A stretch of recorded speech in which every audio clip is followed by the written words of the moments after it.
Off the jagged coast of Maine, where cliffs rose like broken teeth from the Atlantic, there stood an abandoned lighthouse that no one dared to approach. Its blackened silhouette loomed against the storm-gray sky, and the stories surrounding it were older than any charted map. Local fishermen called it Stilling Rock. It had been inactive for over 60 years, but something within it still pulsed, faintly, like a dying heartbeat. No one had lived there since the winter of 1957, when the lighthouse keeper, Thomas Keene, vanished along with his entire logbook. For decades, the place was left to rot, taken over by gulls, rust, and creeping vines.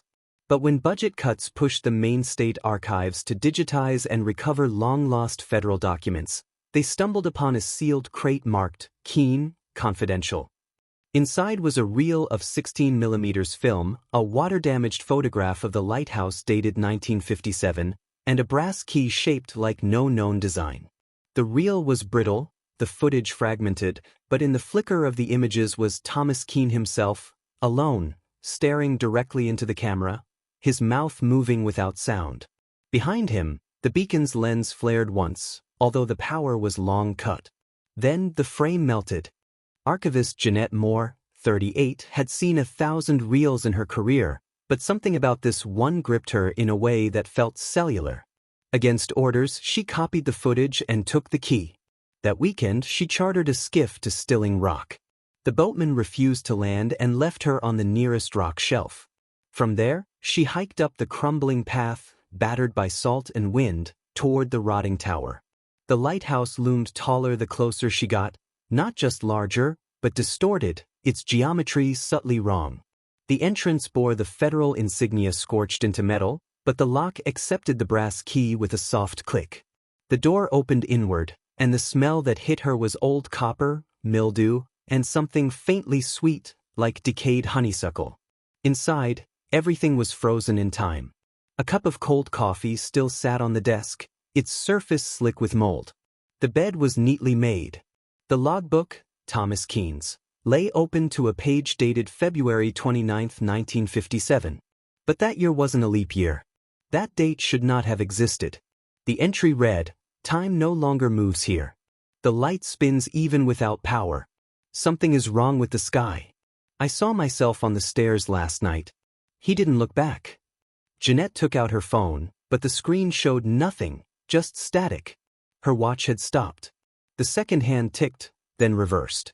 Then ticked forward again. She heard footsteps from the spiral stairwell above her. Slow, steady, as if someone was descending one step per heartbeat. Climbing the tower took only minutes, but she emerged into the beacon room and realized it was night. No sunset. No dusk. Just an instant plunge into darkness. The beacon lens rotated without sound or light. She saw her own reflection in its glass, and then another reflection, behind hers. An older version of herself, aged and weathered, face gaunt and eyes black with insomnia. She turned, but no one was there. The logbook she carried had new writing in it. Pages that were blank moments ago were filled with looping handwriting. "Don't stay." Not even one full rotation of the lens. That's how it begins. The beacon doesn't guide, it selects. The room chilled, though there was no wind. She backed toward the spiral stair, but now it descended farther than it should, miles down, not floors. A hum began in the lens.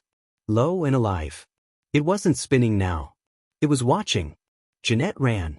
By the time she reached the base, her phone was hot in her pocket. When she pulled it out, it was recording, though she hadn't touched it. The screen showed a timestamp, March 1, 1957.